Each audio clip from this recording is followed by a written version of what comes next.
Have you ever noticed that as you grow closer to your genuine identity, some old acquaintances start to feel further away?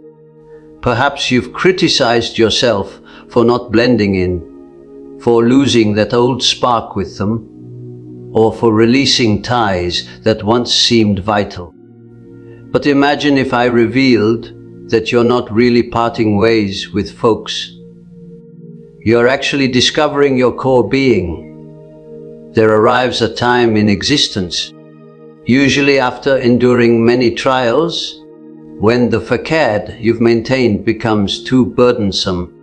The elements you once endured start to sting like spikes in your spirit. It's not conceit. It's not heartless detachment. It's the soft, inescapable pull of your authentic nature calling you back. This day signals the start of a voyage, a return not to former times, but to the core of your being. This isn't a tale of conclusions. It's a tale of renewal. Since when the spirit stirs, some companions recede, and others were never destined to linger. There arrives a morning, though you might not pinpoint it, when you rise and something simply doesn't sit right. Discussions seem empty, chuckles appear staged, and the individuals who once brightened your days now only contribute clutter. Have you ever sensed that odd feeling of separation, like you're floating apart from all and sundry? Occasionally it begins with letdown. Other occasions it's a subtle disloyalty.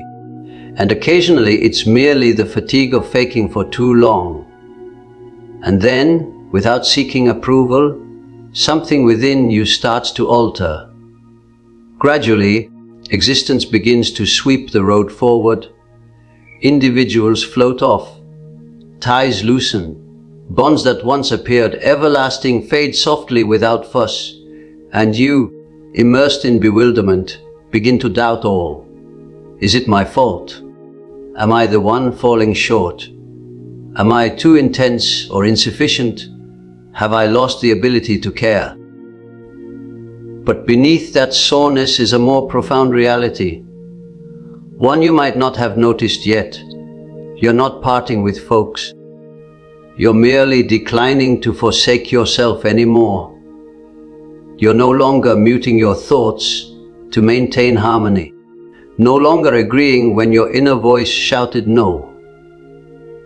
No longer diminishing yourself to prevent another from departing. Each time you did that, you betrayed a portion of you. But now your spirit is stirring. It's guiding you back home. Parting in this perspective isn't a close. It's a launch. It's existence murmuring to you. You don't have to fake any longer. You can exist as your genuine self now. There's a sort of soreness that doesn't scorch, but purifies. Not the soreness that ruins, but the one that unveils. It's the throbbing void after someone departs, and yet, in your depths, you know they no longer fit in your fresh realm. Perhaps you wept for them. Perhaps you pleaded for them to remain. Perhaps you attempted to grasp something that had already crumbled merely to evade confronting desertion once more. But then arrived the instant when your spirit declared sufficient. And when the spirit talks, the self-image shakes because the self-image desires to dominate, to cling, to comprehend. But the spirit only desires to be liberated. Every bond that concludes during this phase is not a parting. It's a cleansing, like removing weeds from a patch. Initially, it aches to pull out the bases, but only then can something genuine flourish. Can you perceive it now? You're not parting with folks. You're parting with the frantic necessity to be approved at any price. You're discarding the facade you wore to fit in, and though it aches, It's one of the purest gestures of self-care, because some ties require you to cease being genuine just to persist in them. And when you ultimately resolve not to do that anymore, they crumble under their own load. That's not dismissal, it's consistency. And in the vacant area that lingers, perhaps isolated at first, a fresh sprout starts to bud. The sprout of your genuineness. There's a soft instant, delicate and nearly unseen, when you recognize that the individual you parted with wasn't truly in sync with who you are today. That's not disdain. It's not vanity. It's simply the reality. For years, you constructed your sense of self around what others anticipated from you. You molded yourself to be appreciated, to fit in, to evade isolation. But something has altered. You can't continue enacting that part anymore. When the spirit stirs, it becomes choosy. It can no longer endure pretense, sentimental tricks, superficial talks. It starts dismissing what doesn't echo with its core. And that arrives with a price. Some individuals will depart. But the wonderful thing is it's not you who shoves them away. Existence softly eliminates them like withered foliage swept by the breeze. Have you observed? Some individuals cease contacting. Some friendships fade without dispute. That's not a parting. That's readjustment. You're not parting. You're releasing old editions of yourself, and with them, the individuals who only matched those obsolete selves. And then something enchanting occurs. You start to draw what once appeared unattainable. Bonds with spirit, with reality, with profundity. Because once you cease faking, you become a pool for genuineness. After someone departs, what lingers is quietude. Not just any quietude, but one that persists, that envelopes you, substantial and deep. It's the reverberation of every phrase unspoken, every hug that never occurred, every conclusion that never received a farewell. And in that quietude, many fret. They flee from the void. They attempt to stuff it with diversions, fresh individuals, fresh stimuli, anything to evade sensing. But you are making a selection, a soft, bold, and deep selection. You are selecting to remain, to sit motionless in the midst of that quietude and actually heed it. Do you realize how amazingly brave that is? Because that quietude, that void is not just the lack of someone else. It's the unraveling of an edition of you that existed to hold them, to bear the load of their existence. It's the edition of you who stayed mute just to be appreciated. The edition who agreed out of dread of desertion, who favored superficial companionship to the frightening idea of confronting your own isolation. That edition of you was always bargaining, always flexing, always contracting. And now that they're gone, whoever they were, part of you is gone too. The part that only knew itself through another. That's the part that aches. That's what makes the quietude so noisy. But as you stay with yourself, as you decline to flee, to dull, to divert, something potent begins to occur. It's like a gradual ancient transmutation. No, the soreness doesn't vanish. It doesn't melt like sugar in liquid, but it does alter. It ceases being penalty and starts becoming an instructor. The sharp soreness that once yelled now begins to murmur truths. Soft, sincere truths that you couldn't hear before. And one of those truths is this: not everyone who departs your life injures you. Some individuals rescue you by departing. In their lack, they present you liberty. They carve a road back to yourself, a self that was interred under layers of faking, pleasing, and enduring. So remain there. Remain a little longer in that quietude. Don't haste to fill the gap with clamor or individuals or diversions, because in that empty area, something extraordinary is occurring. That's where your genuine self begins to emerge gradually, clumsily, like a sprout breaking through the ground. It's delicate, yes, but it's also genuine. Every bond, whether romantic, friendly, or familial, is an unseen swap. You give a piece of yourself to feel like you fit. You shape yourself, trim away your rough edges, smooth your coarseness just to be approved. And sometimes, without realizing it, you begin to empty out. You lose your vitality, your core, your spirit. On the exterior, everything appears ordinary. You grin, you appear. You say, "I'm okay." Even when you're shattering inside, you chuckle when it hurts. You stay silent when something injures you. You fake you're fine just so others don't feel uneasy. You become an addition of yourself that's easier for others to accept. But there arrives a wholly terrifying instant when you simply can't do it anymore. The act becomes too burdensome. The facade begins to fracture, and the character you've carefully crafted no longer holds. And then existence in its infinite, ruthless insight begins to strip away everything that isn't genuine. It doesn't seek approval. It just starts unraveling the illusions, and you're left with the reality, raw, unfiltered, and sometimes devastating.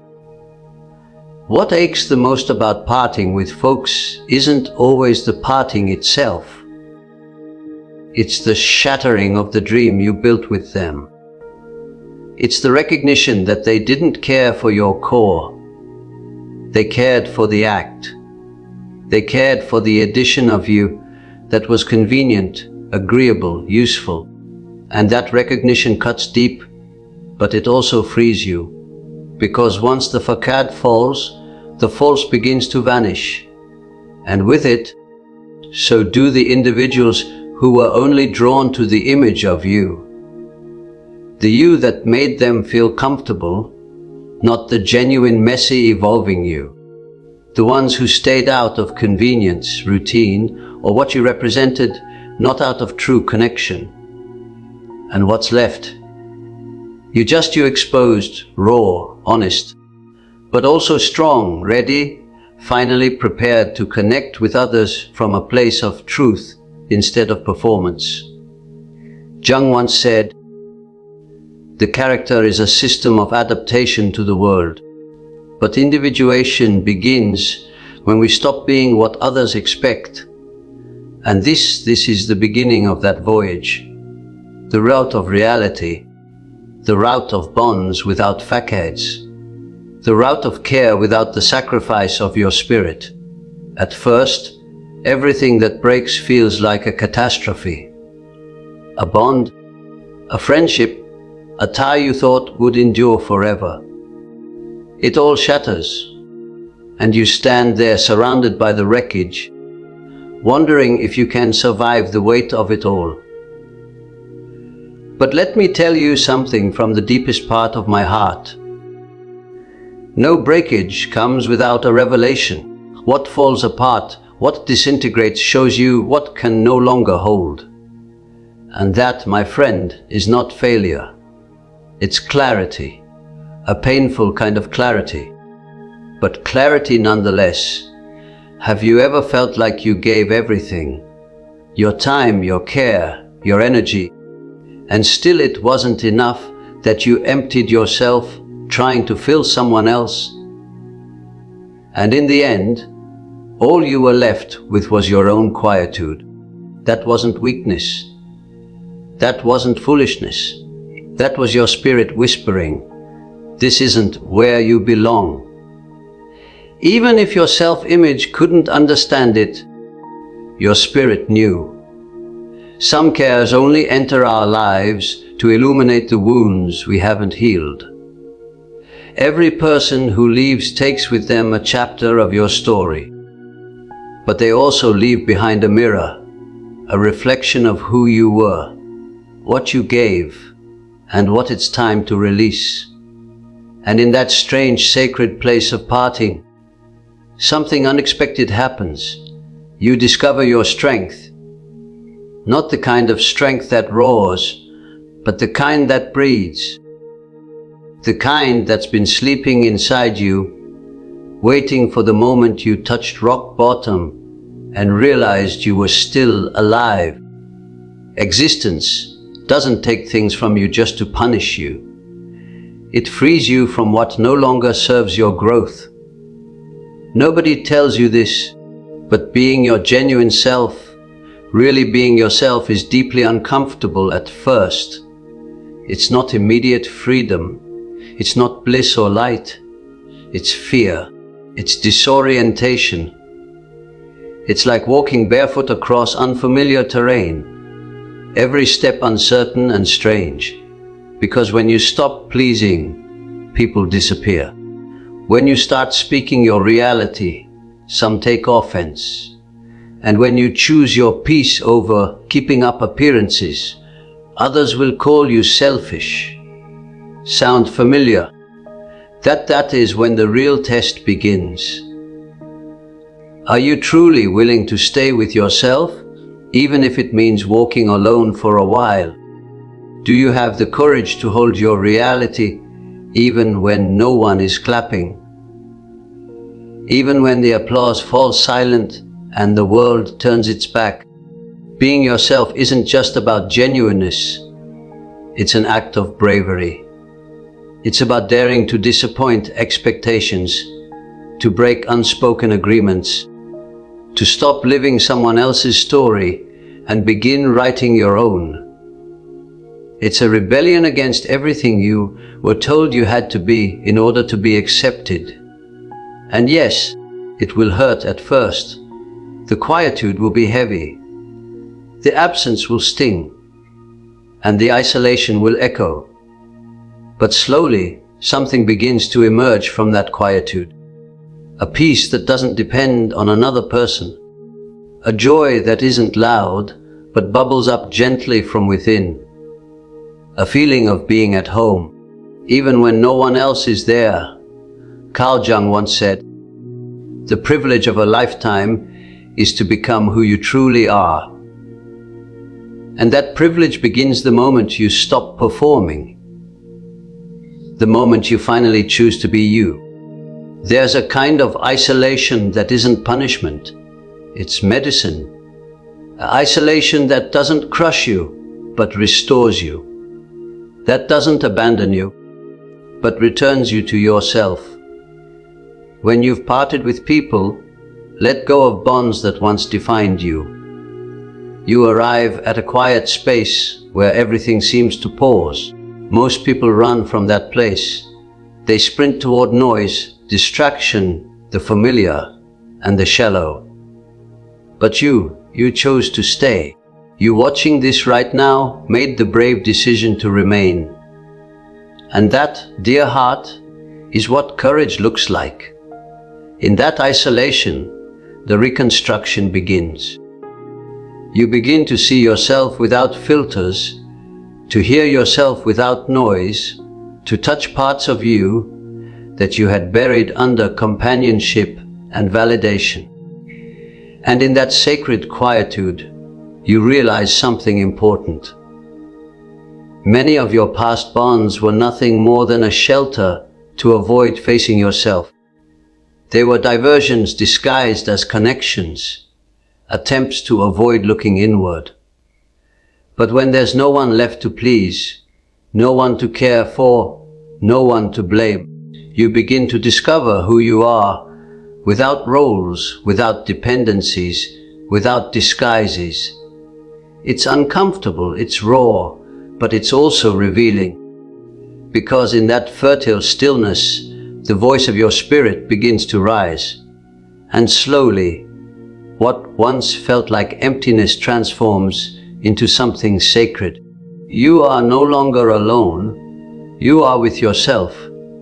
And in that companionship, a new kind of care is born. A care that doesn't come from lack, but from wholeness.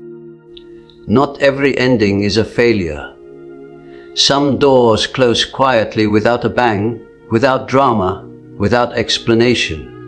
And though it may feel like dismissal at first, it's often protection. When your spirit begins to grow, your energy shifts. You stop resonating with the same things. The superficial no longer excites you. What you once tolerated becomes unbearable. And then something inevitable happens. Life starts closing off access to everything that no longer aligns with who you're becoming. People who used to crave your presence no longer reach out. Places that once felt like home now feel foreign. Conversations you used to enjoy now seem meaningless. It's as if part of your identity is slowly dissolving, and with it, old bonds fade, routines crumble, and even dreams you once held dear begin to feel outdated. But this is not coincidence. It's evolution. Because when the spirit awakens, it can no longer live in the same old spaces. It needs breath. It needs reality. It needs depth. And often to reach that depth, it must let go. Jung said, "What you fail to bring to consciousness appears in your life as fate." These doors closing right now are the threshold to a more conscious life. Trust that what's leaving is leaving because its time is up, and what is on its way is coming with the same clarity that something within you now whispers, "I can no longer stay where I am, not myself." There are sorrows that aren't about losing someone else, but about leaving behind a version of yourself. A version that was excellent at surviving, but never really knew how to live. That version of you who smiled to keep the peace, who stayed silent to avoid conflict, who carried inherited fears and outdated beliefs. No one prepares you for this type of mourning. You cry without knowing why. A faceless melancholy takes hold of you. You feel nostalgia for a life that no longer fits. You are shedding who you used to be in order to become who you truly are. And yes, it hurts. It hurts because it means detaching from even what worked. It means saying goodbye to habits, routines, relationships, even accomplishments that were all built by a self that no longer resides in you.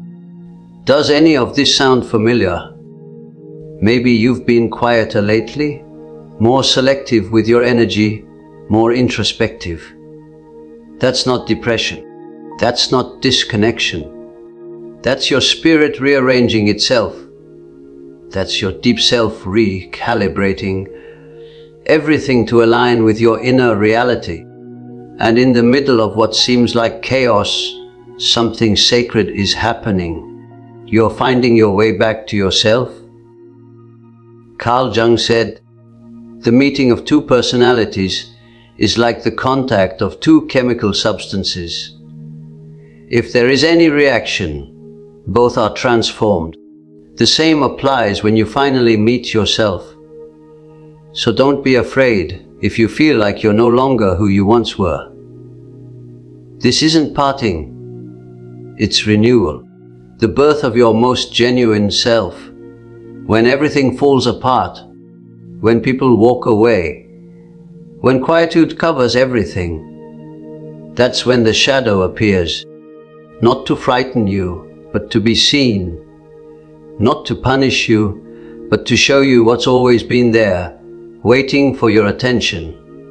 The shadow is not evil. It's unexpressed pain, unattended wounds, the parts of you you learn to hide so others would accept you. And what happens when there's no one left to please? The shadow speaks, and it tells you uncomfortable truths. It tells you you've abandoned yourself, that you've loved others more than you've ever loved yourself, that you've tolerated what should have never been accepted. And yes, it hurts, but it also sets you free, because what remains unspoken repeats itself. What stays hidden ends up controlling you from the shadows. This moment where you feel alone, where everything is uncertain, is the perfect stage to face that rejected part of you. Not to judge it, but to integrate it. Because you cannot be whole if you're at war with your own darkness. Jung said it clearly. One does not become enlightened by imagining figures of light, but by making the darkness conscious. Today, in your isolation, in your quietude, you have a chance. Don't run from your shadow. Embrace it. Listen to it. Because only by accepting it can you truly be free. Letting go hurts, but letting go with resentment poisons you. Because when someone leaves and your heart is filled with bitterness, you're not truly freeing yourself. You're chaining your spirit to something that no longer exists. It's natural to feel anger. It's human to remember the pain. But there comes a point in your inner voyage when you understand that forgiveness is not for the other person. It's for you. It's not about justifying the unjustifiable or forgetting the moments that left a mark on your story. It's about releasing the burden of carrying emotions that no longer serve your growth or peace. Why keep reliving what broke you over and over in your mind? Why continue feeling pain if you already understood that the connection had no future? Letting go without resentment means understanding that each person acted from their own level of consciousness. And so did you. You acted from your wounds, from your fears, from your deep desire to love and be loved. And in recognizing that they failed you, you also acknowledged that you failed yourself when you stayed in a place that no longer reflected who you truly were. But this reality doesn't punish, it sets you free. Carl Jung once said, "What you deny submits you. What you accept transforms you." Acceptance is not surrender. It's not weakness. It is choosing to stop fighting a reality that already exists. It's choosing to look back, not with bitterness, but with gratitude for the lessons learned. And from that gratitude, walking forward lighter, wiser, and more aligned with who you are. Some of the most powerful decisions we ever make are not the loud ones. They don't come with fanfare. They whisper, but those whispers can shift the course of your entire life. Choosing peace is one of them. And sometimes in order to have peace, you must close certain doors. You have to silence the noise. You must let go of people. And yes, many times peace is not found in the presence of others, but in isolation. Because there are connections that disrupt your balance more than quietude ever could. There are I love yous that feel more like chains. There are embraces that suffocate rather than comfort. Choosing peace is no longer explaining yourself, no longer needing to justify your limits. It's realizing that you don't need chaos or conflict to validate your decision. Have you ever felt a strange sense of relief after a separation, even though it hurt? That deep sigh that rises from the spirit. That is the sound of your reality finally breathing freely. Not everyone will understand. Some will say you've become cold. Others will think you've changed, but the reality is different. The reality is that you simply stop negotiating your inner peace. Carl Jung also said, "Freedom is achieved when you no longer need the approval of others." And that kind of freedom often comes dressed as isolation. But it's a sacred isolation. One that doesn't leave you empty but cleanses you. One that doesn't isolate you but protects you. Choosing peace means choosing yourself. And that, more than anything else, is the most profound act of self-care you can give. When you stop pretending, the world begins to shift. Not because everything outside changes, but because your inner world starts to vibrate on a different frequency. And as if the universe responds to your genuineness, new souls begin to arrive. People who don't want to mold you, who don't want to fix you, who feel at ease just by being in your presence exactly as you are. They don't show up immediately. Numbness empties you. It strips away everything. It leaves you standing alone, open-handed, vulnerable. But then slowly, new energies begin to enter. They're quieter, deeper. More real souls that have also walked through shadows, who know what pain feels like, who no longer want to play games. They cherish quietude just as much as they value a truthful word with them.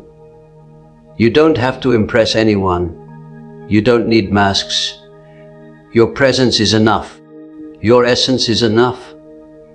And in that realization, you finally understand why you had to lose so much, why you had to be alone, why it hurt so deeply to awaken. It was all necessary. The soil had to be cleared. The roots had to be pulled.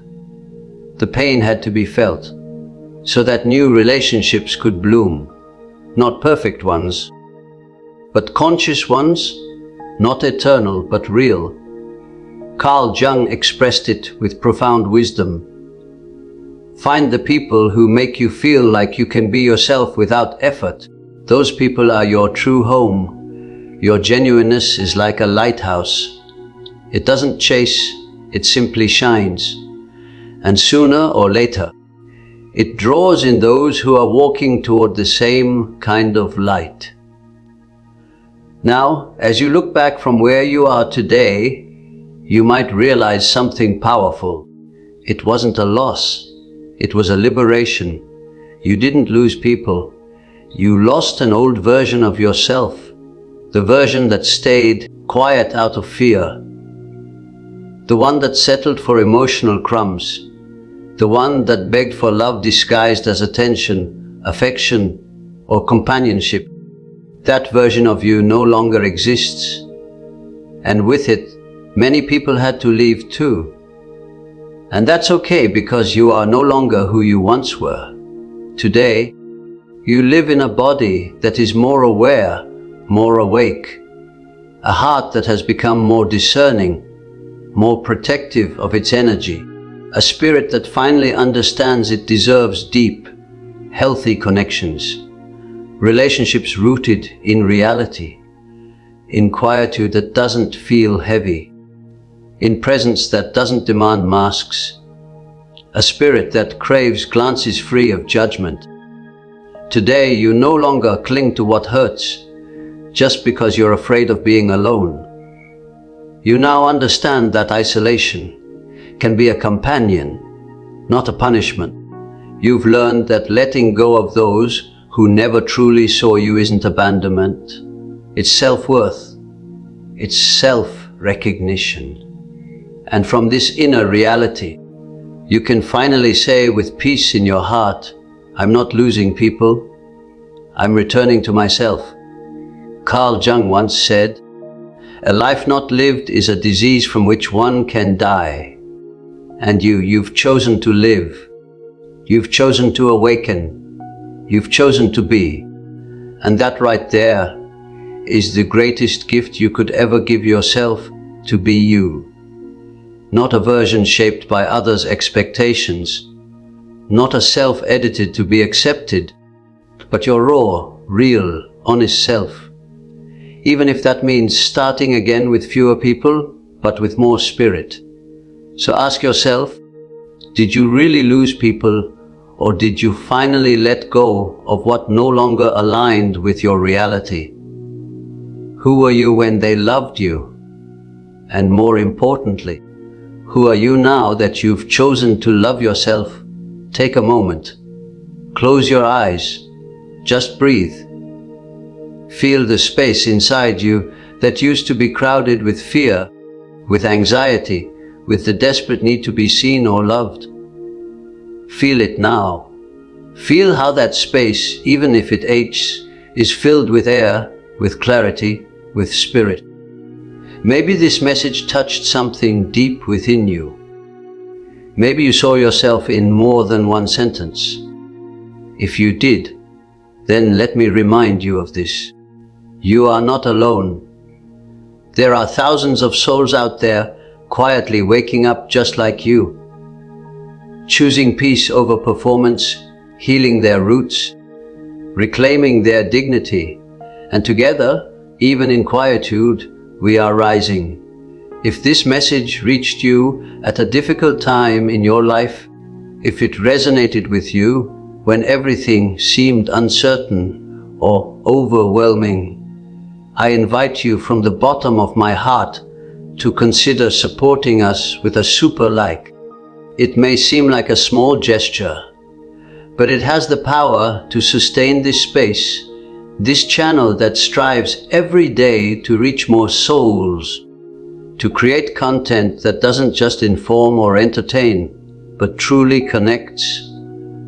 Content that speaks from the spirit, that embraces reality, and that honors the essence of our shared humanity. Behind every video, there is a story. There is a moment of quietude that turned into reflection.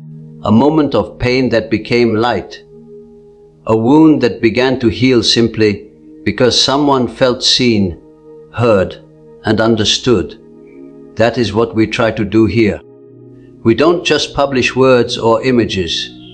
We build a bridge that connects your inner world with someone else's. And maybe, just maybe, in that connection, something begins to shift within you. A burden feels lighter. A thought becomes clearer. A part of you that was dormant begins to awaken. If anything we've created has helped you take a deep breath when you felt like you couldn't breathe.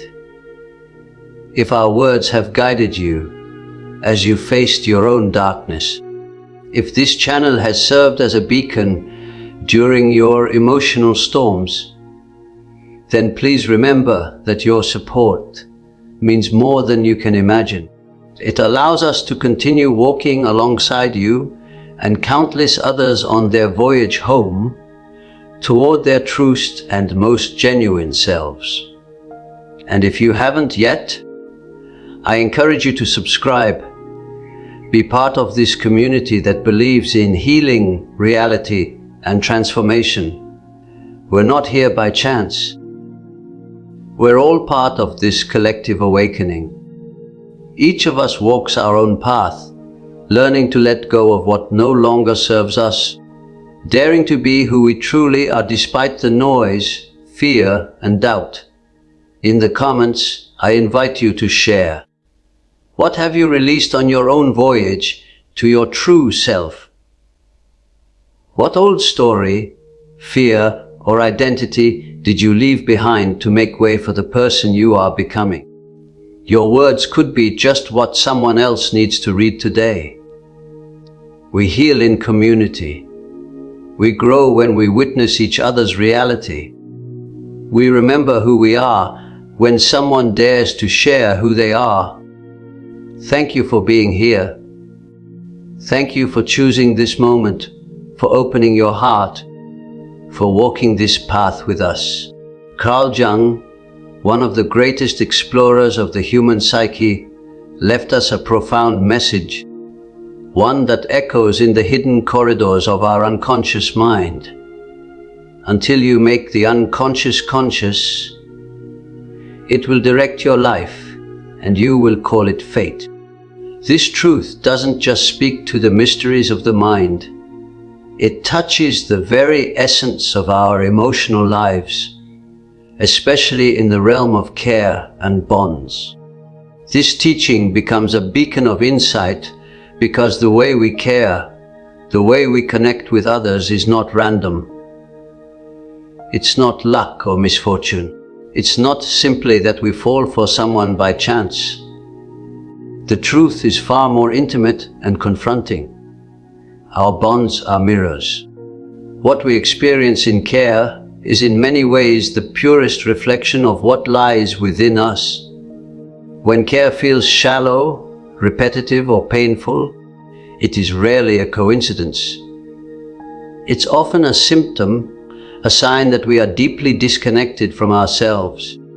If we haven't ventured into the darker parts of our being, if we haven't taken the time to embrace our inner world in its entirety, the beautiful, the broken, the shadowed, we are likely to find ourselves stuck in cycles of unfulfilling, even destructive bonds. Have you ever asked yourself why it seems like you attract the same kind of partner over and over again? Why you seem to live out the same emotional patterns as if you're trapped in an endless loop? Jung provides a powerful answer. We attract what we are. More precisely, we attract people and dynamics that resonate with our deepest, often unconscious beliefs. Imagine for a moment that you are a magnet, your energetic field. What you believe, what you fear, what you carry from the past has a frequency, and this frequency draws in experiences that match it. If you carry unresolved fear deep inside you, you'll attract situations that reinforce that fear. If you carry childhood wounds of feeling invisible or unloved, you might unconsciously seek bonds that make you beg for attention, that echo your past hurts. This isn't a curse. It's not some cruel cosmic punishment. It's an opportunity, a powerful invitation to grow. Jung called this the process of individuation, the lifelong voyage of becoming whole, of integrating every lost or rejected piece of who we are, so we no longer project our inner wounds onto the world around us, especially onto the people we claim to care for. The tragedy is that most people search for care before ever forming a healthy relationship with themselves. They want someone else to heal them, to complete them, to fill the voids they never dared to face. But no partner, no matter how kind or devoted, can do that work for you. The other is not your savior. They are a mirror that will show you, sometimes gently, sometimes painfully, everything you've yet to confront within yourself. When you do not fully care for yourself, you settle, you accept crumbs, and convince yourself it's a feast. You mistake suffering for passion, endurance for loyalty. You believe care is about enduring pain, about sacrificing your needs, about losing yourself in another. But that is not care. That is fear. The fear of being alone, the fear of not being good enough, the fear of facing the quietude of your own spirit. And fear has never built anything real. It does not create healthy, lasting bonds. Fear breeds attachment, dependency, and ultimately suffering. This is where Jung introduces us to one of his most powerful concepts, the shadow. The shadow is everything we've repressed, denied, or refused to acknowledge in ourselves. It's not just the painful memories or the shameful moments. It's also our strength, our raw genuineness, the parts of us we were told to hide. In bonds, the shadow creeps in quietly.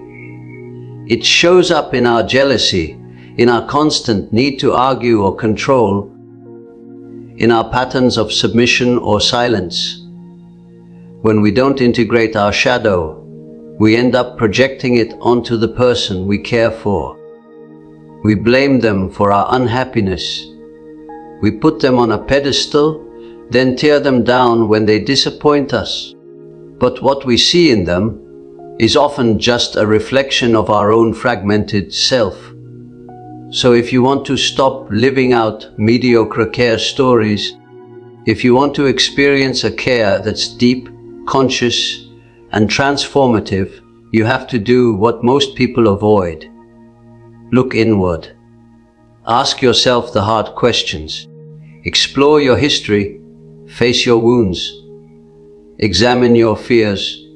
Get radically honest about the relationship you have with yourself. Because here's the truth. The care you give and the care you allow yourself to receive will never exceed the care you have for yourself. If inside you there is scarcity, you will attract scarcity. If you carry rejection within you, you will call in people who reject you. But if you cultivate wholeness, if you do the inner work to know and embrace every part of yourself, you will naturally attract a care that mirrors that same completeness. And here lies the ultimate revelation. When you truly care for yourself, you stop tolerating anything that doesn't align with your worth. You no longer settle for emotional scraps. You no longer beg for attention or validation. You know who you are. You know what you deserve. And you are no longer willing to compromise that reality. This doesn't mean that care becomes effortless or without challenges. But now you walk the path of care with clarity, with boundaries, with power. You choose partners from a place of abundance, not need. You enter bonds as a whole being, not a half searching for completion. People who genuinely care for themselves are not afraid of isolation. They understand that isolation is not a punishment. It's a sacred space for growth, for self-discovery, for deep transformation. It is from this inner abundance that true care is born, not from desperation, not from lack, but from the overflowing essence of a spirit that has already found home within itself. So, if you've ever felt that care has wounded you, that you gave your all and were left empty in return, remember this: care does not hurt. What hurts is attachment. What hurts is the absence of boundaries. What hurts is being disconnected from your own heart, from your own reality. What hurts is giving yourself away before truly knowing who you are. But the beauty is this: it can be healed, it can be transformed, and it all begins with a simple but powerful decision to stop running from yourself and to finally turn inward. Because when you do, you'll find that the care you've always been searching for was never in someone else's arms. It was within you all along. Jung reminds us of a profound truth. The voyage to wholeness does not lie outside of us, but within. The key is not to find someone who will care for us, but to become someone who truly and deeply cares for themselves. Because when that shift happens, when you start inhabiting your own genuineness and fully embrace every part of who you are, care stops being a struggle or a need to be fulfilled. It becomes a conscious choice, a sacred alignment. The universe does not respond to your wishes, it responds to your being. And if your being is whole, integrated, and filled with self-care, then what you will attract into your life will reflect that very same frequency. You won't draw in superficial affection or temporary companionship.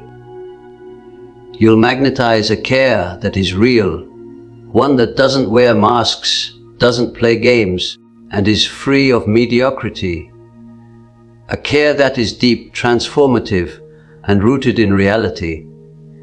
Because when you truly care for yourself, when you have confronted your shadows and integrated even the most hidden parts of your spirit, you are no longer afraid of releasing what doesn't nourish you, what doesn't uplift you, what doesn't resonate with your reality. And that's where the real magic begins. It begins when you stop clinging to what was never meant for you. When you start trusting that you deserve more. When you choose your peace over your fear. In that sacred act of letting go, the universe listens. The right doors open. The right people appear. What once seemed impossible suddenly becomes your new reality. Because life, every relationship, every opportunity, every experience is a reflection of your inner state. If there is care inside of you, then what you will find on the outside can only mirror that. So the real question becomes, are you ready? Ready to care for yourself fully? Ready to release what no longer resonates with you? Ready to build a relationship that begins in wholeness, not in lack? The answer lies within you. When you begin to care for yourself without conditions, you undergo a radical shift in how you connect with others. You stop seeking validation from the outside world because you've learned how to validate yourself. You no longer beg for affection or attention because you understand that true care is never something to be begged for. It flows freely where it is meant to be. You no longer cling to relationships that drain your energy because you've discovered that inner peace is worth far more than any toxic companionship. This is a deep transformation of consciousness, one that changes everything. Jung taught that our relationships are the clearest mirrors of our unconscious. Everything that bothers you in others, everything you admire, and everything you fear losing is in fact a projection of something within yourself. This means the care you attract is a direct reflection of your level of consciousness. If you feel insecure, you will attract partners who trigger that insecurity. If you feel unworthy, your relationships will reflect that lack, making you feel like you're never enough. But if you feel whole, if you care for yourself with genuineness and fullness, then the care that comes into your life will be an extension of that self-care. Here lies the great paradox. Most people are searching for care outside themselves, unaware that real care begins within. Many go from one relationship to another, hoping that someone else will give them what they have not yet given themselves. But this only leads to frustration, to pain, to the aching feeling of emptiness. Jung reminds us that the process of individuation, the sacred voyage of integrating all parts of the self, is the only path toward living authentically. And in matters of care, this means no longer looking outward for what can only be found inward. When you truly care for yourself, you become selective with your energy, not out of arrogance, but out of understanding. You begin to recognize that not every connection is healthy. You start to notice patterns you once ignored, red flags that used to pass by unnoticed. You feel with clarity when a bond is based on dependency and when it is based on growth. You no longer feel the need to fix others because you have realized that everyone has their own voyage, their own timing. You stop settling for less than what you deserve because you have learned to give yourself the best. And in this understanding arises a truth that many are afraid to face. Most people fear being alone, not because isolation is unbearable, but because in the quietude of their own company, they must face their shadows. It is easier to distract oneself with relationships, with validation from others, with the noise of the world than it is to sit quietly and look within. But if you cannot dare to know yourself, to embrace both your light and your darkness, how can you expect to build a care that is true? Jung once said that care truly begins when the mask falls off, when we stop playing a role just to please others and instead dare to show up as we really are without fear of being rejected. That moment of vulnerability when you choose genuineness over performance is the true gateway to care. And it's not an easy path. Society teaches us to perform, to adapt, to mold ourselves into what others expect. But Jung's insight reminds us that care cannot flourish in pretense. It only grows in reality. You may have noticed that when someone doesn't have a good relationship with themselves, they inevitably project their inner conflicts onto the people around them. A person who hasn't made peace with their own emotions or traumas tends to bring chaos into their relationships, not because they are bad or unlovable, but because they are operating from wounds that haven't yet healed. People who are dominated by fear, by insecurity, or by a desperate need for control end up creating dynamics of pain and suffering with others. Their relationships become cycles of argument, jealousy, manipulation, and emotional instability. And this isn't because care is inherently difficult. It's not. It's because the people involved have not yet done the inner work needed to care in a healthy, conscious way. Until you embark on the voyage of self, knowledge and healing, you'll keep finding yourself in the same situations, attracting the same emotional lessons, just wrapped in different faces. It will seem like you're repeating history over and over without realizing that the common thread is within you. But when you begin to care for yourself fully, deeply, and without conditions, everything changes.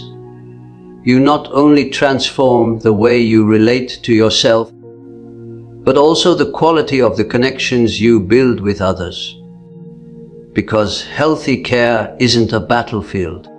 It's not a space of constant sacrifice or emotional exhaustion. It's not about losing yourself in someone else or trying to be what they want. True, healthy care is growth. It's freedom. It's expansion. It's choosing to be with someone not because you're afraid of being alone. Not because you're trying to fill an emotional void, but because you genuinely want to share your life with them. You want to build something together from a place of wholeness, not from need. And in order to reach that kind of care, you must first cultivate a peaceful, fulfilling relationship with yourself.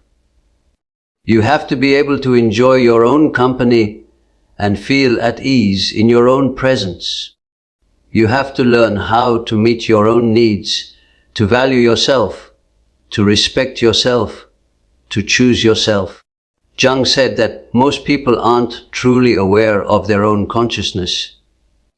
That is, they react to life and relationships automatically without understanding where their emotions or behaviors come from. In care, this unconsciousness manifests as fear-based attachment, desperate need, or harmful idealization. It creates relationships where people are trying to heal their wounds through someone else. But when you truly care for yourself, you become more self-aware. You stop seeking care to save you. You're no longer hoping that someone else will come and fix what's broken inside you. Instead, you look for a partner who complements your life, not because you are incomplete, but because you recognize the beauty of sharing your voyage with someone who has also done their own healing. However, to get to this place, you must first confront your shadow. You have to ask yourself the hard questions.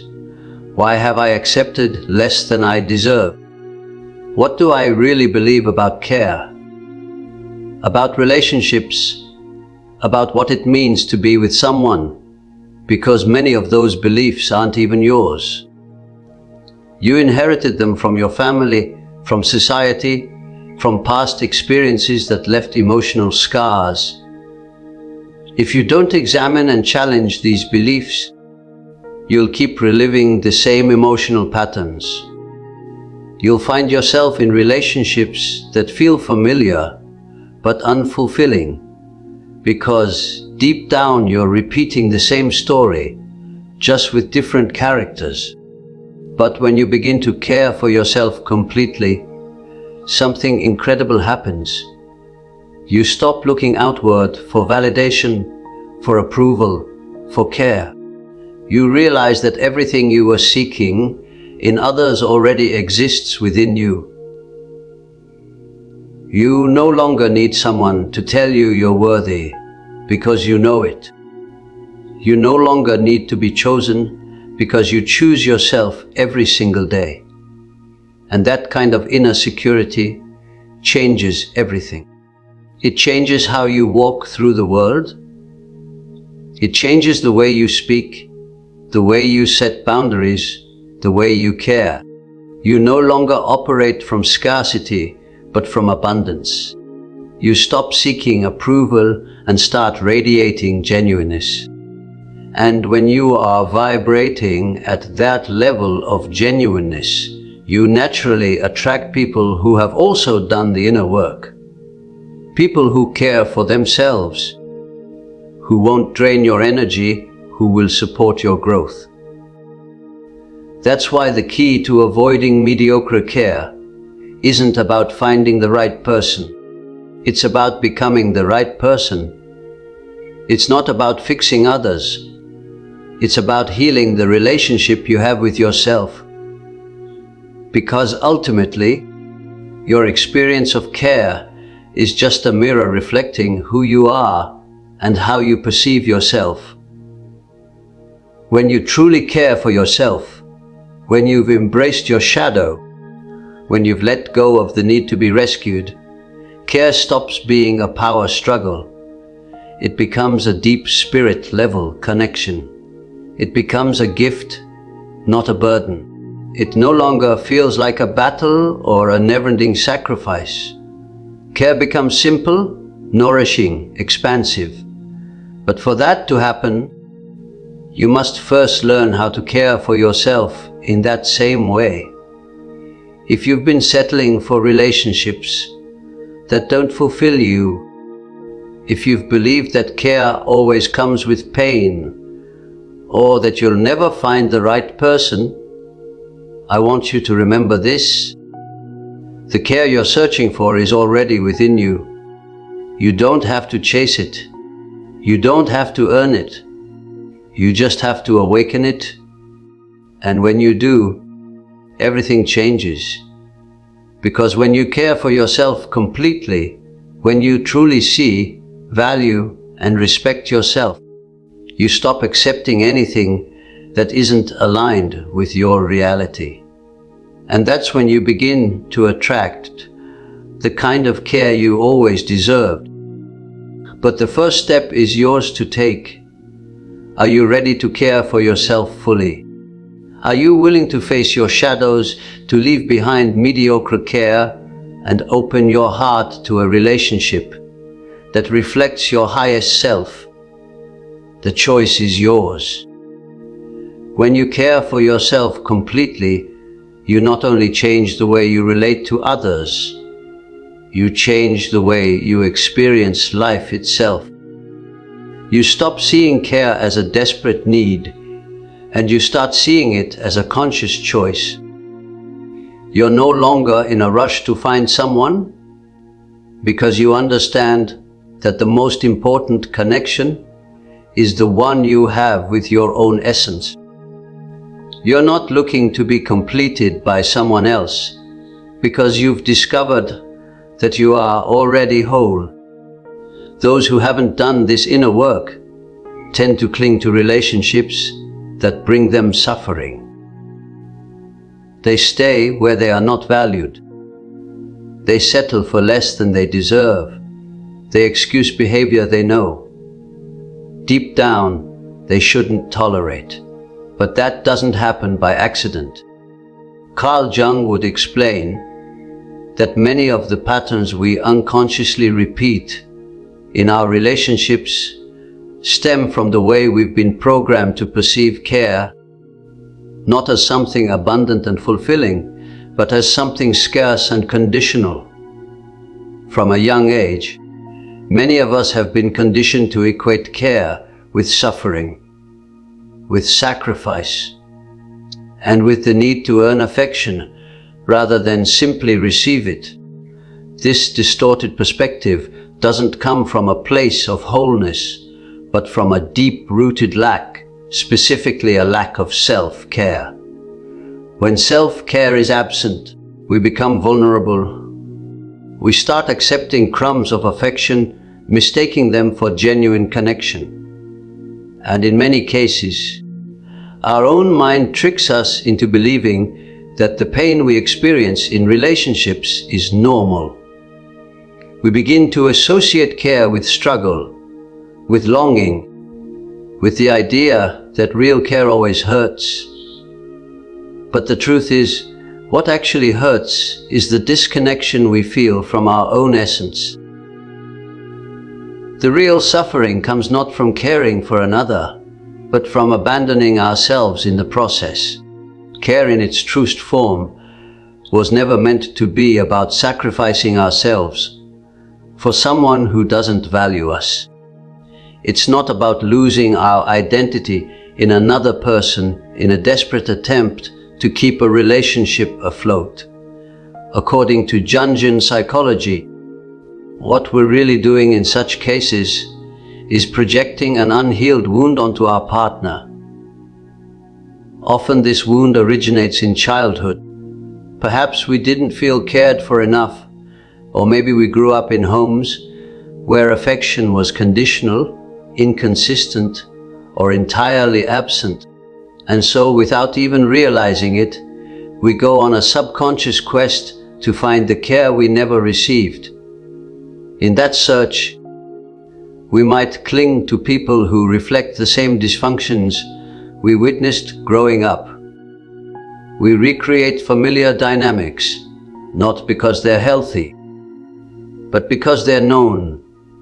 This is why healing the relationship we have with ourselves is the only path toward attracting a truly healthy care. Because the world we see outside is always a mirror of the world we carry inside. When you begin to care for yourself truly, deeply, unapologetically, you start to notice something incredible. Many of the relationships you once tolerated simply no longer resonate with who you are becoming. The dynamics of pain, dependency, and emotional manipulation begin to lose their grip on you. And although this shift can feel uncomfortable at first, almost like shedding an old skin, you begin to experience a sense of peace and inner calm that you never knew was possible. You no longer crave to be chosen by someone else because you've already chosen yourself. You don't wait around for others to validate your worth because you now know you are enough. And this inner transformation changes everything. Self-care isn't just a pretty concept or a motivational phrase you stick on your mirror. It's a real energy, a frequency you emit. People who genuinely care for themselves radiate a different kind of presence. It's not arrogance.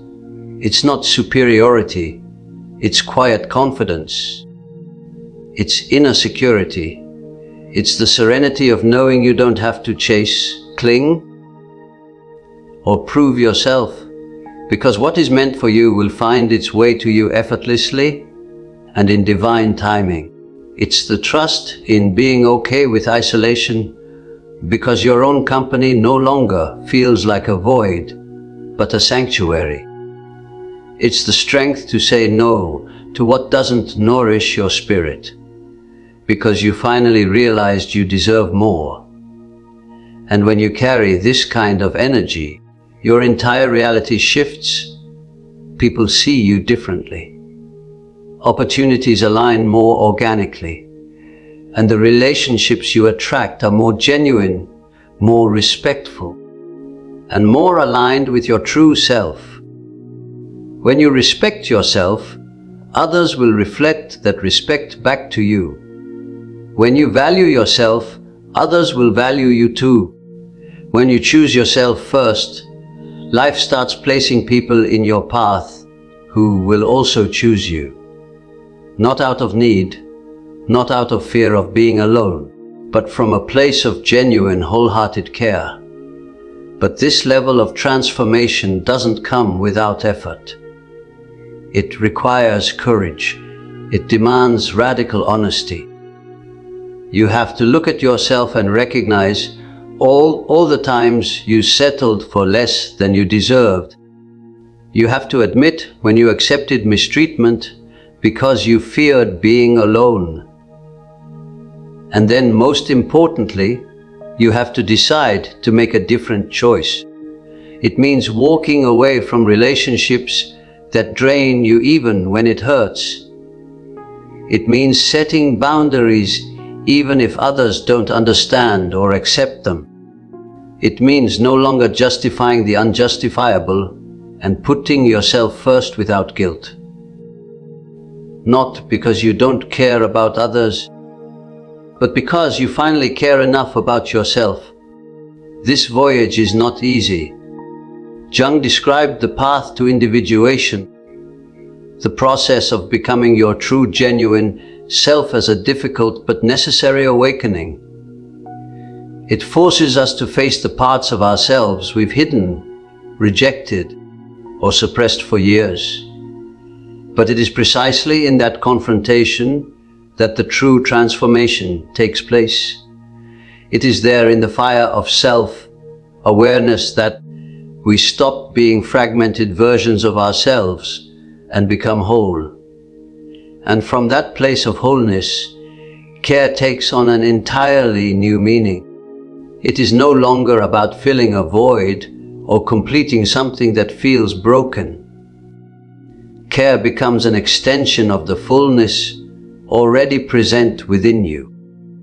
True care doesn't come from need. It comes from conscious choice. From the decision to share your life with someone who has also done the work to find themselves. It is not a constant struggle to hold on to someone, but a harmonious partnership where both people grow individually and together without losing their essence. And the most beautiful part, when you reach that level of consciousness, care flows effortlessly. There's no drama, no desperate need to prove yourself, no performance required, just presence, just alignment, just reality. So, if you've ever felt that care is complicated, if you found yourself stuck in the same painful dynamics or struggling to connect on a deeper level, remember this: the quality of your relationships does not depend on luck. It depends on your level of awareness. Change the way you relate to yourself, and you will change everything you attract into your life. Treat yourself with care, and you will attract care. Honor your worth, and others will honor it too. Choose yourself, and you will be chosen by those who can see your value without you having to beg for it. The real question isn't when will I find the right person. It's am I willing to become the right person for myself? Because when that happens, everything changes. Care is no longer a maze of pain and confusion. It becomes the most beautiful, liberating experience you can live. When you care for yourself fully, you don't just change the way you experience care. You transform how you show up in the world. You stop begging for attention. You stop seeking external validation. You no longer need someone else to confirm what you already know, that you are enough, that you are worthy. That care should never be a battlefield or a sacrifice. This is the turning point in every person's life. The moment you stop settling for the minimum and start choosing what truly aligns with your spirit. But here's the truth. Not everyone is ready for this kind of care. Many people will remain in mediocre relationships simply because it's all they've ever known. They'll choose the comfort of the familiar over the challenge of growth. And that's okay. Every person is on their own voyage. But if you've made it this far, if you're still listening, it's because something inside you has already shifted. Deep down, you know you're meant for something greater, something real, something sacred. Real care isn't something you chase. It's something you magnetize when you've done the inner work. And this work never ends. Personal growth is a lifelong voyage. There will always be shadows to face, wounds to heal, beliefs to challenge.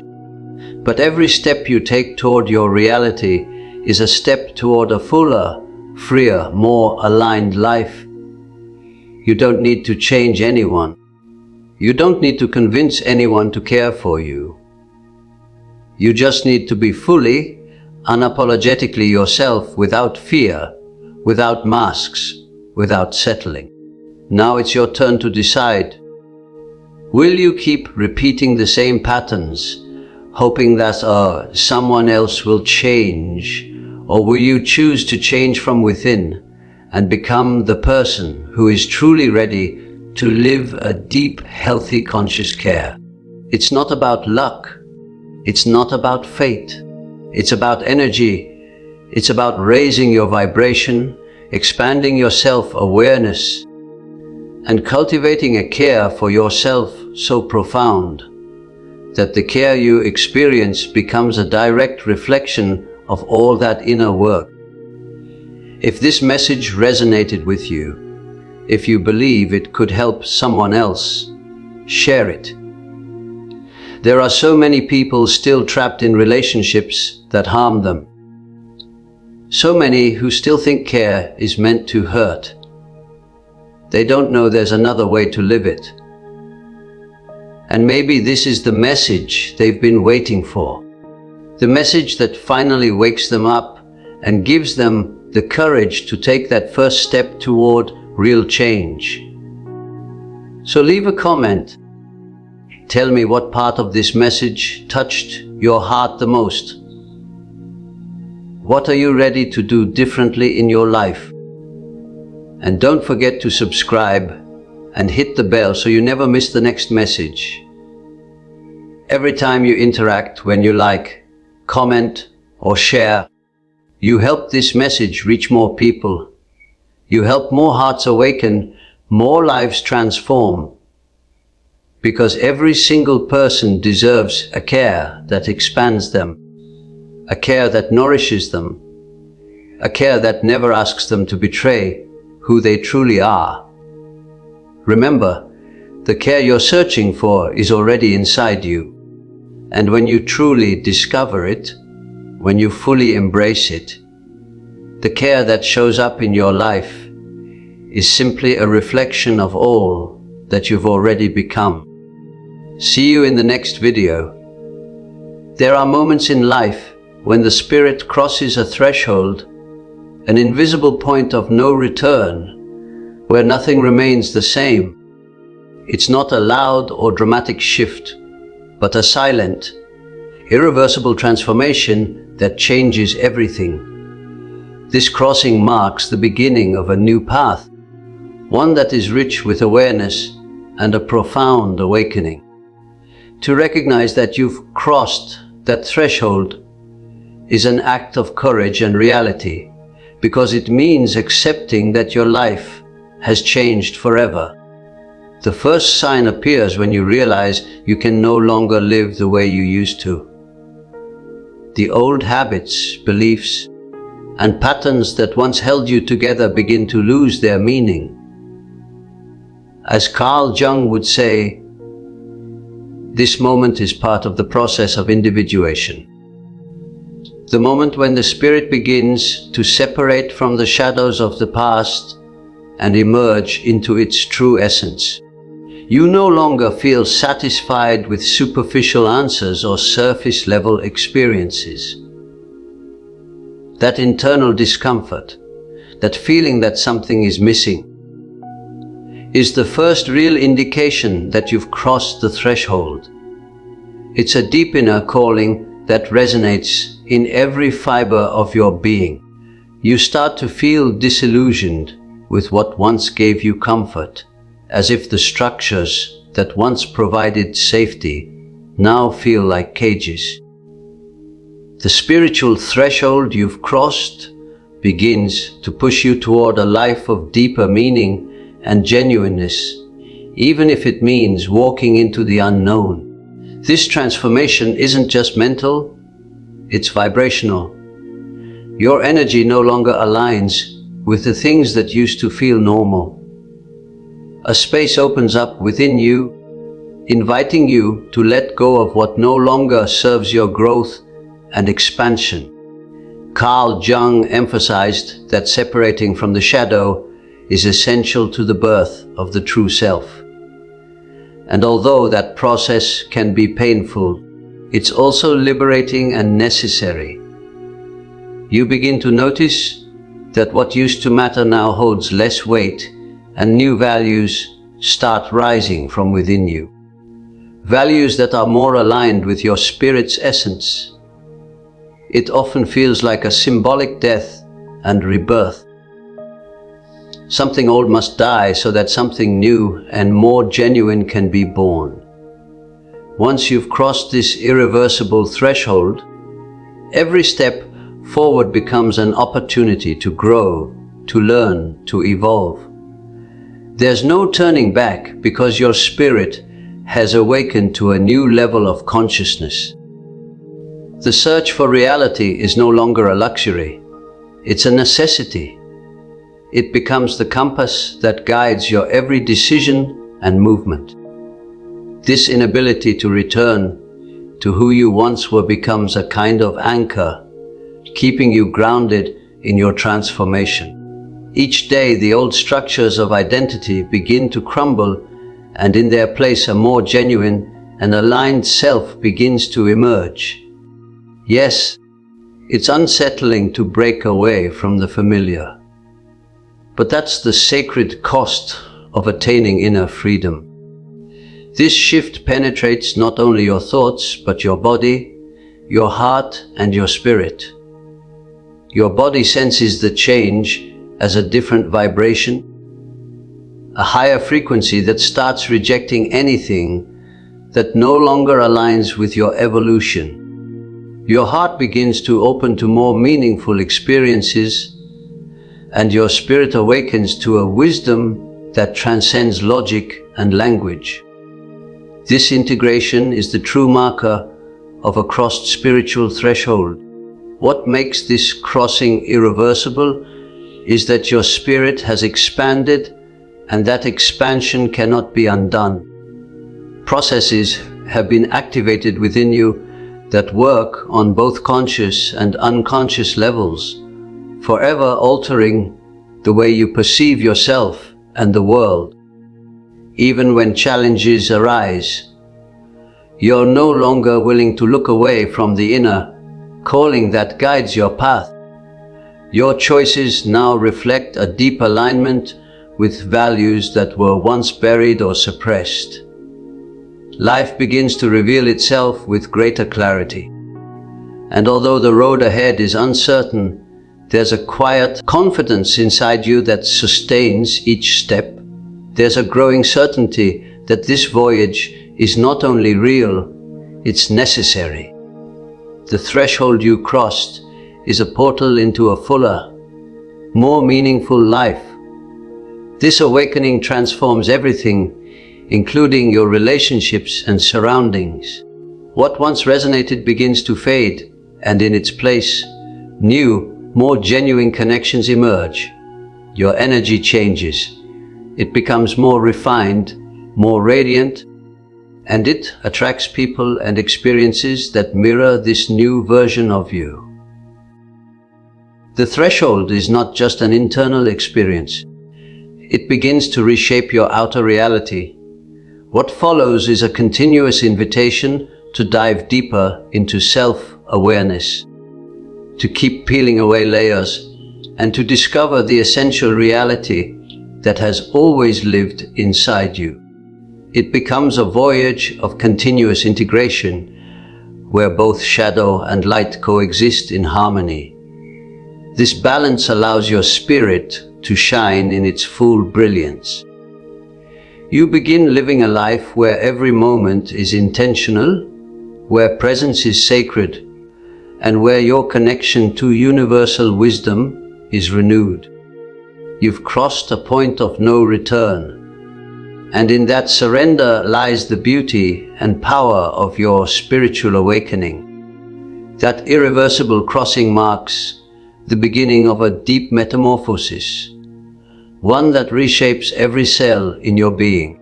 You no longer cling to fleeting certainties or the false securities that once defined your path. Instead, you embrace uncertainty as an open door to expansion and genuine growth. This awakening drives you to live with a new intensity, where even the most difficult experiences are seen as sacred opportunities to evolve. The awareness that comes after crossing that threshold is not static. It flows. It breathes. It constantly invites renewal. The old wounds become quiet teachers. The shadows you once feared now, at a depth you never knew you were capable of. Carl Jung reminds us that individuation is a never-ending voyage, a constant movement toward wholeness and genuineness. This irreversible transformation also connects you to broader dimensions of existence. You begin to sense a resonance with universal energies, a deep intuitive understanding that your life is part of something much greater than yourself. This connection strengthens your sense of purpose. It influences your decisions in a way that reflects the purest reality of your spirit.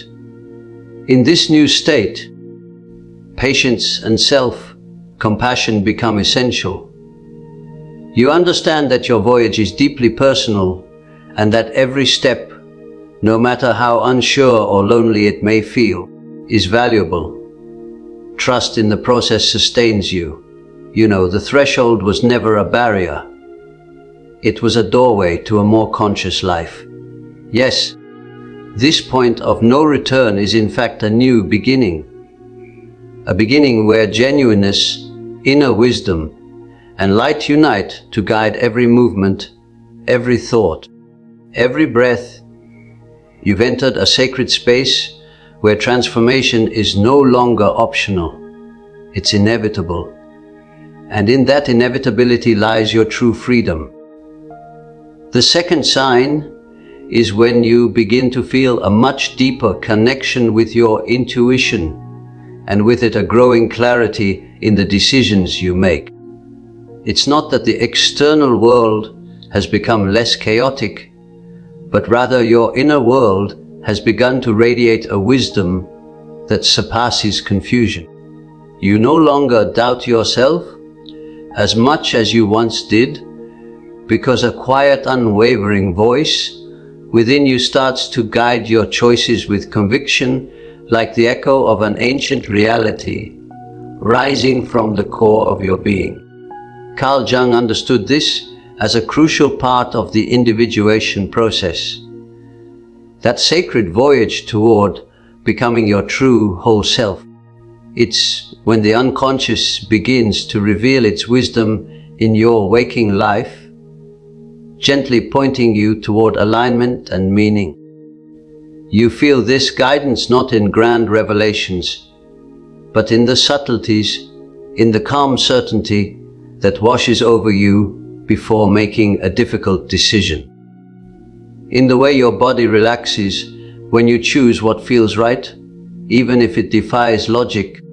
This is a sign that you've crossed a spiritual threshold and that your life is beginning to align more deeply with your essence and your higher purpose. The clarity you now experience within is not a random occurrence. It is the product of a profound awakening that bridges your conscious mind with the rich intuitive depths of your unconscious. This inner voice, though quiet and often subtle, acts as a beacon. It shines through the fog of uncertainty and lights up the path that's meant for you. You no longer get lost in mental spirals or paralyzed by fear. Instead, you move forward with a grounded confidence that only comes from being in tune with your true self. This intuitive awakening enables you to notice signs and synchronicities that previously went unnoticed. Those moments when the universe seems to whisper, "You're on the right track." Life begins to speak to you in a clearer, more direct language. And you in turn learn to listen, not with your intellect, but with your heart wide open. You start trusting that each step you take is guided by a higher intelligence that sees farther than you can. Carl Jung described this as the emergence of archetypal wisdom, the timeless knowledge stored within the collective unconscious. This wisdom becomes accessible to those who dare to listen, to those who are willing to pause and truly connect with what lies beneath the surface. The trust that arises from this connection also begins to transform the way you face challenges and make decisions. You stop chasing answers in the outside world or relying solely on cold logic. Instead, you begin to act from a space of internal certainty and intuitive alignment. This inner shift elevates your frequency and propels you forward toward the destiny your spirit came here to fulfill. In this process, intuition becomes your steady and loyal companion. It becomes a compass that guides you through the storms, a reminder of who you truly are, even when everything around you feels uncertain. The clarity that emerges from this signal is not just comforting. It's a confirmation that the spiritual threshold you've crossed is real, and that it's leading you toward higher levels of consciousness and personal fulfillment. This awakening of intuition doesn't just change how you perceive the world. It also redefines your relationship with yourself and with life itself. You begin to feel a deeper connection forming between your mind, your heart, and your spirit. These aspects of yourself, once fragmented or at odds, now move together in a harmonious flow that guides every decision and every action with a clarity that once seemed out of reach. That inner voice you now hear more frequently and trust more fully becomes a bridge between the visible and the invisible, between your conscious awareness and the vast landscape of your unconscious mind. Jung referred to this bridge as the meeting with archetypes, those universal energies that offer wisdom, strength and guidance to your personal voyage. They are not abstract ideas. They are living symbols that awaken within you, offering direction and resonance as you navigate your path. As you open yourself to this inner flow, you begin to receive messages that don't just inform you, they inspire and empower you. This renewed intuition shields you from paths that are not aligned with your reality, and it gently steers you toward those that nourish your spirit. This inner guidance is a clear manifestation that the threshold you crossed is deep and transformative, and that you are now moving toward a life where your inner and outer worlds are increasingly in harmony. In this state of being, your self-trust grows naturally, and with it, your ability to live with genuineness and full presence. You no longer seek validation from others to confirm your choices. You stand in the knowing that each step is part of a larger divine design, one that your spirit not only understands but embraces fully. This awakening is a call to listen more deeply, to trust more profoundly, and to allow that inner voice to lead you toward the fulfillment of your highest purpose. It confirms that the spiritual threshold you've crossed has opened the path to a life that is more aligned, more conscious, and vibrating at a higher frequency than ever before. The third sign appears when you begin to feel a profound sense of detachment from situations, people, or beliefs that once held you tightly. You no longer feel the urgent need to control or possess anything. Instead, you allow life to unfold naturally, trusting its rhythm and wisdom. Carl Jung noted that conscious detachment is a clear sign of spiritual maturity and the crossing of a vital threshold, as it frees you from the burdens that once held back the spirit's expansion. This sign reveals that you've started to live from a lighter, freer vibration, one that aligns deeply with your inner reality. The sensation of deep detachment is not abandonment.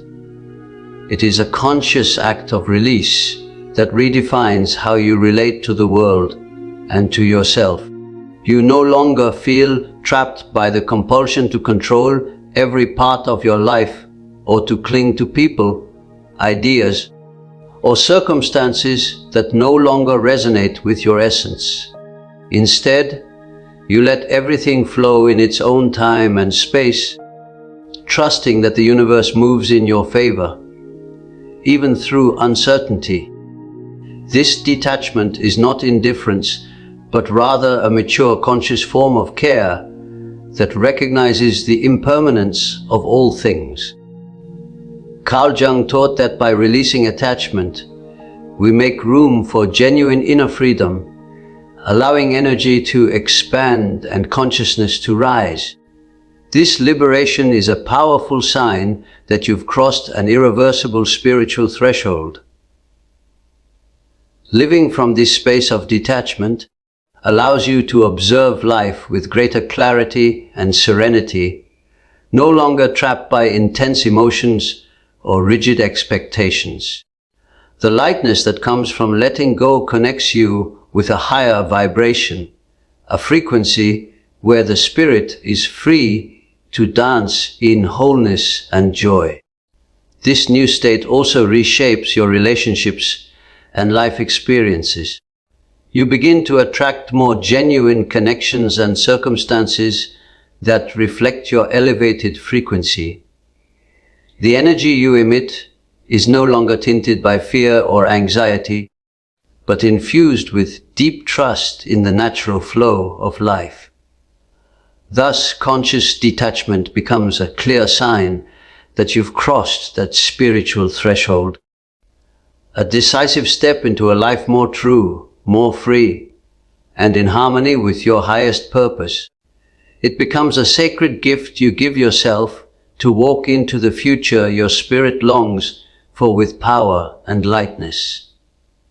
In the act of letting go, you discover the freedom that is born when you release the need for control and place your trust fully in life's unfolding, guided by a wisdom that knows no error.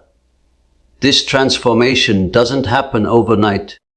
It is a gradual voyage where you learn to discern what truly deserves your energy and what must be left behind.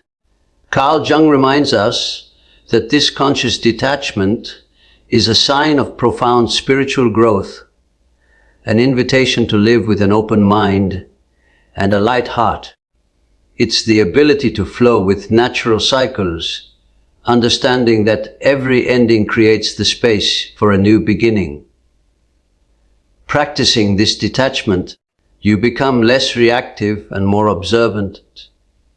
Anxiety, fear, and frustration slowly give way to a calm inner presence that holds your spirit.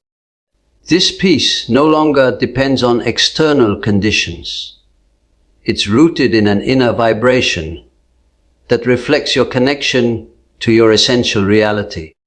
This new state of freedom also impacts your surroundings, drawing in people and experiences that resonate with your renewed energy. The quality of your relationships improves, and your daily life takes on a deeper and more enriching meaning. In this way, conscious detachment not only transforms your inner world, but also redefines the reality you live in. In essence, crossing this threshold invites you to live with genuineness, presence, and trust, leaving behind the chains that once restricted your growth. It's the turning point toward a fulfilled life where freedom and care weave together to support your spiritual path with strength and clarity.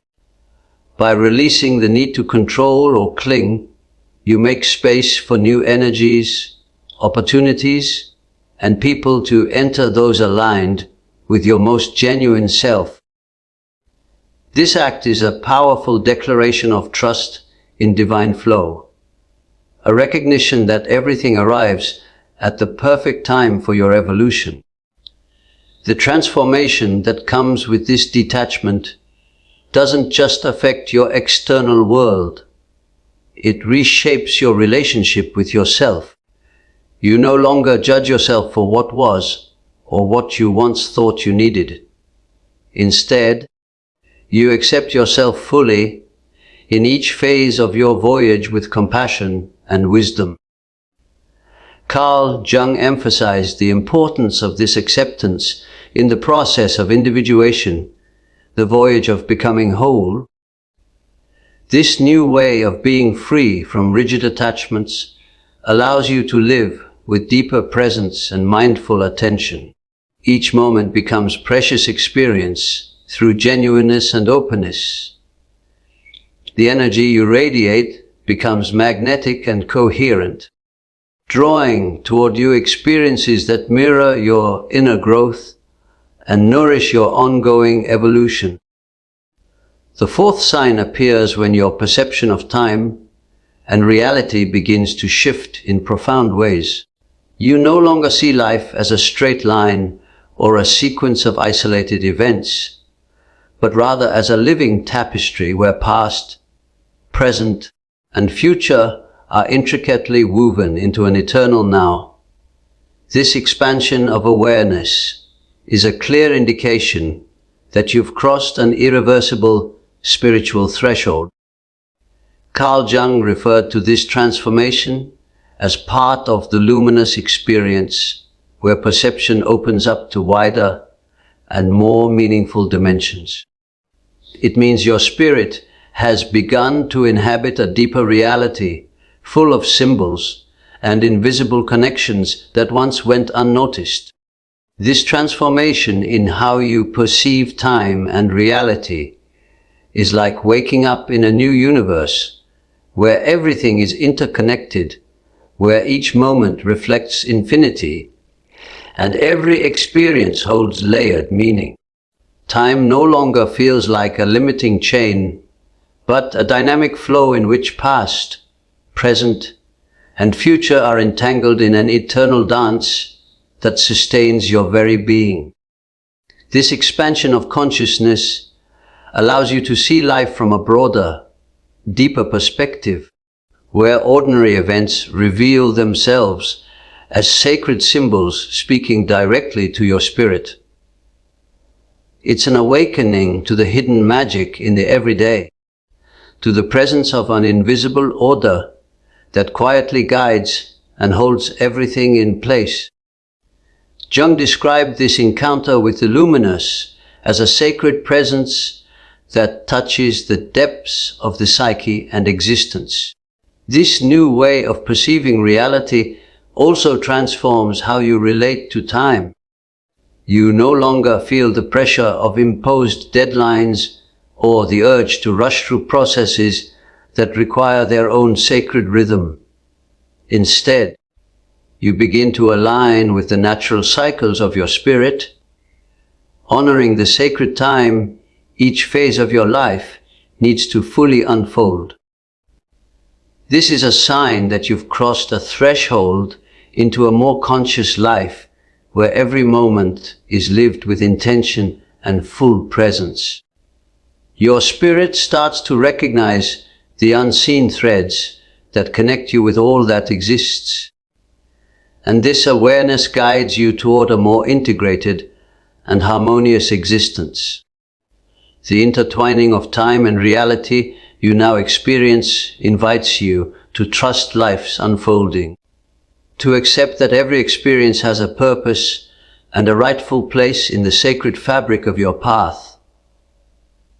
Within this expanded awareness, you discover a deep freedom that transcends human limitations and connects you with the eternal essence of who you are. This expansion of consciousness that transforms your sense of time and reality isn't just a fleeting experience. It's a profound change that reshapes how you inhabit each moment. Now, every instant feels infused with meaning, as if the universe itself is speaking through signs and symbols only your spirit can understand. This sensitivity to the invisible and the sacred links you with an ancient wisdom that surpasses the boundaries of logical thought. As you begin to perceive life as a living interconnected tapestry, you start recognizing patterns and cycles that once escaped your notice. You understand that every challenge, encounter, and change is part of a greater design, a cosmic symphony where everything holds a place and a purpose. This understanding gives rise to an inner peace that doesn't depend on external conditions, but on a deep trust in the natural order of things. Jung taught that this experience of the luminous is essential for individuation because it allows the spirit to open up to higher dimensions of meaning and being. In this expanded state, the human being can transcend fragmentation and find unity with the whole. Duality weakens here, and consciousness rises toward full integration. This shift also transforms your relationship with the ordinary. What once seemed mundane or insignificant now appears as a doorway to the transcendent. Daily life becomes a sacred ground for learning and growth, where every action and thought carries a real vibrational impact.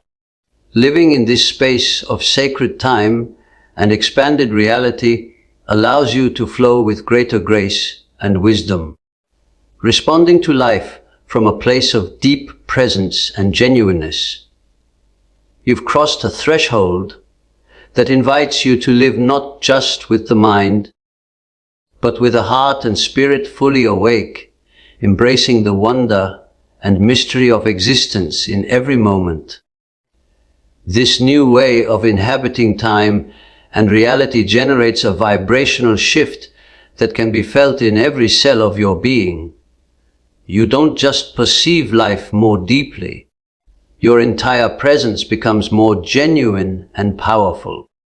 Expanded consciousness frees you from the illusion of rigid control and invites you to dance with the natural flow of existence in perfect harmony with the sacred rhythm of the universe. This elevated vibration draws experiences and people that resonate with your new frequency, creating a virtuous cycle of growth and expansion. In this state, intuition sharpens, synchronicities multiply, and your connection to inner wisdom deepens, nourishing your spiritual path with clarity and purpose. Carl Jung taught that crossing this threshold is essential for the full integration of the self, because only by recognizing and living in this expanded reality can we reach the wholeness and genuineness our spirit longs for. Perceiving time as a living fabric opens the door to a life rich with meaning, where each moment becomes an opportunity to align with your deepest reality. This transformation also changes how you relate to your past and future. You stop being tied to limiting memories or expectations and learn to inhabit the present in its fullness. This expanded present becomes the sacred space where your spirit can unfold completely without distractions or resistance. Thus, crossing this threshold places you in a vibrational state where life is experienced as a sacred mystery, an eternal dance of light and shadow, inviting constant growth and awakening. In this new awareness, your spirit finds the freedom to express itself in its full magnificence and beauty. And the fifth sign, though not the least important, is when you begin to notice a profound transformation in your sense of purpose and mission. You're no longer driven by the need to meet external expectations or conform to imposed rules. Instead, you align yourself with an inner calling that guides you toward your true essence. Carl Jung understood that crossing a spiritual threshold of no return means connecting with that inner voice that fuels the process of individuation and personal fulfillment. This sign reveals that you've entered a path of genuineness and a deep commitment to your spiritual evolution, where every step feels meaningful and truthful. That shift in your purpose arises from a deep connection with the core of your being, where external demands lose their grip and the true call of your spirit becomes clear and unmistakable. You no longer act out of obligation to someone else's norms or to seek others' approval. You act to honor the genuine essence that drives you from within. This internal calling becomes a force that motivates you to live with coherence, integrity, and passion. Every choice and every action becomes a reflection of that sacred voice leading you toward the fulfillment of your personal and spiritual mission. Carl Jung described this awakening as the process of individuation, where the human being becomes who they are truly meant to be, transcending conditioning and limitations. Once aligned with this purpose, you begin to feel a clarity and peace that once seemed unattainable. The path may come with challenges, but the inner certainty sustains each step, giving you the strength to move forward with confidence and resilience. This transformation not only benefits you, It radiates outward, inspiring and uplifting those around you. This sign is a powerful indication that you've crossed an irreversible spiritual threshold, a point where genuineness and devotion to your evolution become the driving force of your life. Living from this space is to embrace the reality of your spirit and to walk with purpose toward conscious and complete fulfillment. You no longer seek external validation or let yourself be guided by social expectations. Instead, your focus turns inward toward honoring that internal call that resonates with the very essence of who you are. This deep connection anchors you in a genuine frequency that energizes your every thought, word, and deed. This alignment with your spiritual mission gives you a sense of wholeness and direction that transcends everyday highs and lows. Carl Jung spoke of individuation as the process through which the spirit finds its path toward wholeness. And this awakening to purpose is the tangible manifestation of that inner voyage. Each step you take from this place of genuineness is an act of conscious creation, a manifestation of your deepest reality.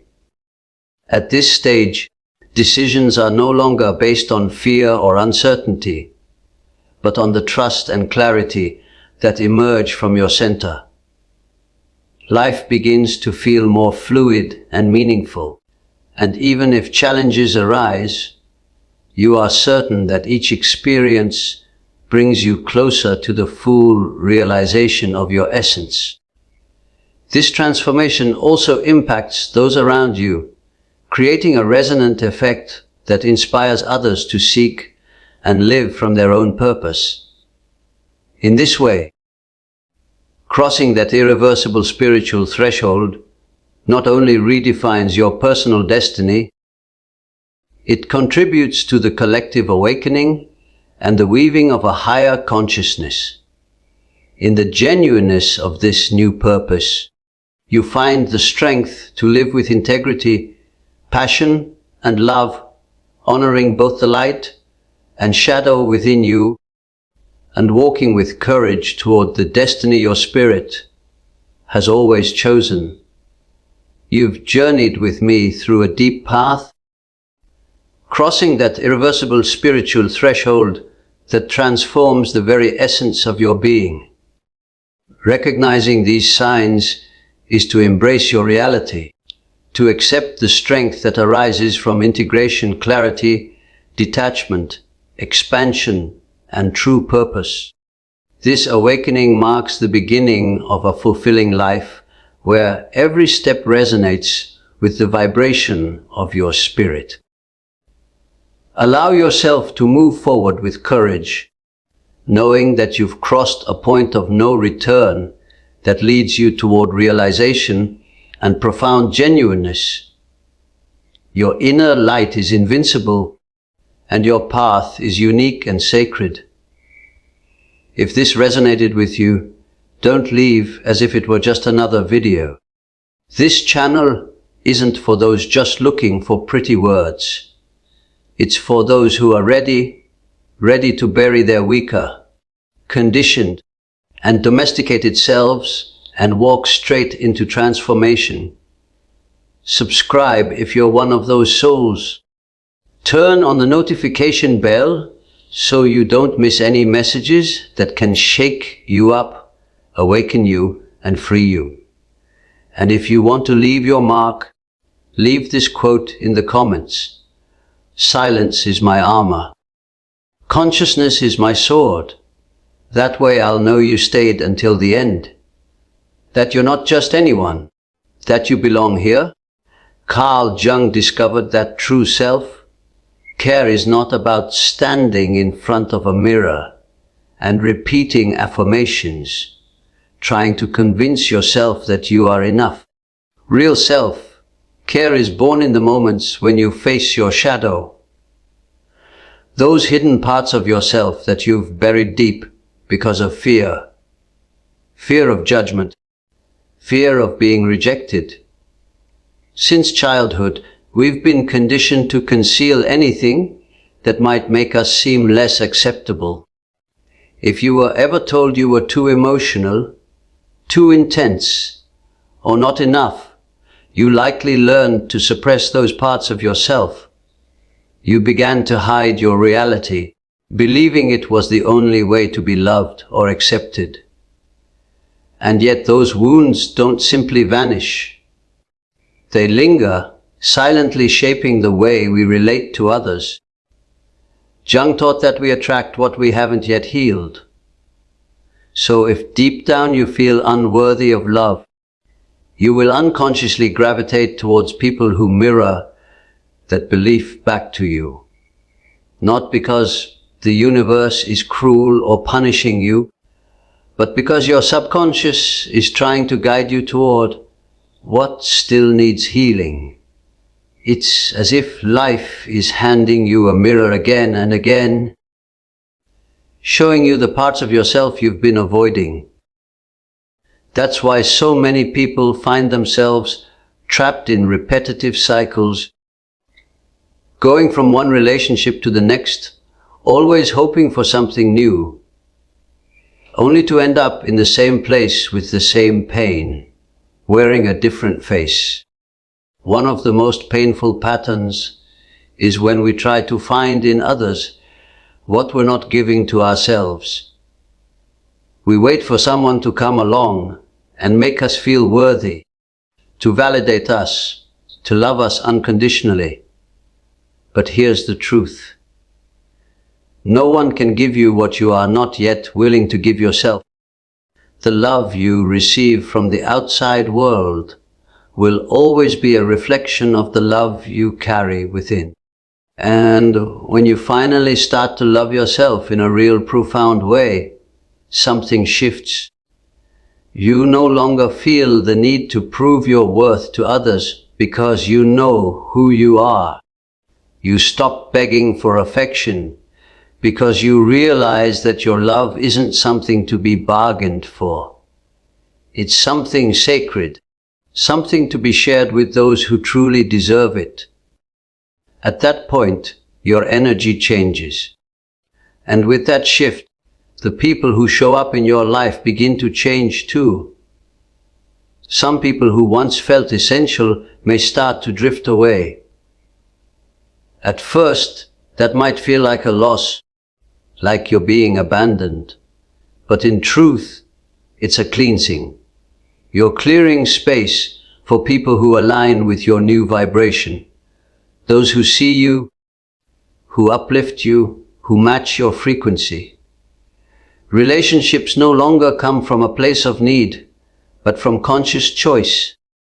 You no longer surround yourself with those who drain you, but with those who empower you.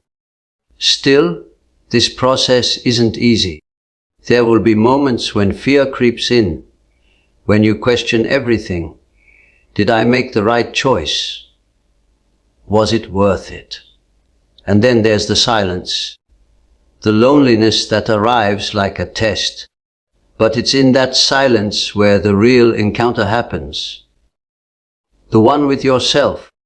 It's there in that quiet space that you realize you were never truly alone, that you have always been enough, and that the love you were chasing outside was always waiting within. That's the moment where the magic begins. When you release the desperate need to be validated, suddenly you start receiving the recognition you once begged for. When you stop searching for love in the external world, the right people start to enter your life effortlessly. Not because you've changed your strategy, but because your entire vibration has shifted. Because when you truly love yourself, only those who are worthy of your light will find their way to you. The relationships we attract are never random. They are mirrors, perfectly reflecting the level of consciousness we're living in. If you operate from a mindset of lack, you'll find yourself in relationships that reinforce that emptiness. If you carry unresolved wounds, you'll encounter people who press on those exact spots, not to hurt you, but to reveal what still needs healing. Sometimes life brings people into your path who challenge you deeply. People who disappoint you, betray you, make you feel like you're not enough. But if you look beyond the pain, you'll begin to see the truth. They are messengers from your subconscious. They are mirrors reflecting back what you've been unwilling to see within yourself. It's easy to blame them, to point out their flaws, to get stuck in the role of the victim. But Jung would say that